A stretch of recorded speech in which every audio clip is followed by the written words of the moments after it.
Assalomu alaykum qadrli mijozlarimiz. Navbatdagi injektor mashinamizni yana bir boshqacha bo'lgan orange olov rangida qilib tayyorlayverganmiz. Klientlarimizni talablariga binoan motorimiz ko'rishingiz mumkin.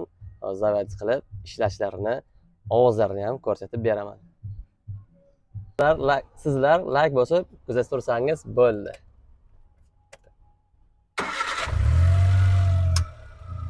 Mana moshamiz benzinga zavod bo'lib, o'zi srazi gazga ham o'tdi.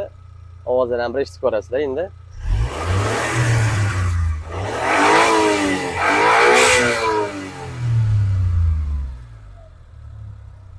Moshamiz ko'rib turibsizlar, yo'lidan chiqqan moshani obgom qilib o'tib ketaman deb turibdi. Ovozlari ham juda chiroyli, ishlashlari ham juda ham tik ishlab turibdi. Shunaqa xizmatga kerak bo'lsa, bemalol bizga ishonib topshirishingiz mumkin moshangizni idealniy qilib chiqarib beramiz. Sizlardan like, podpiska, kommentariyalar bilan qo'llab-quvvatlab turish o'zi bizga yetadi. Rahmat hammaga.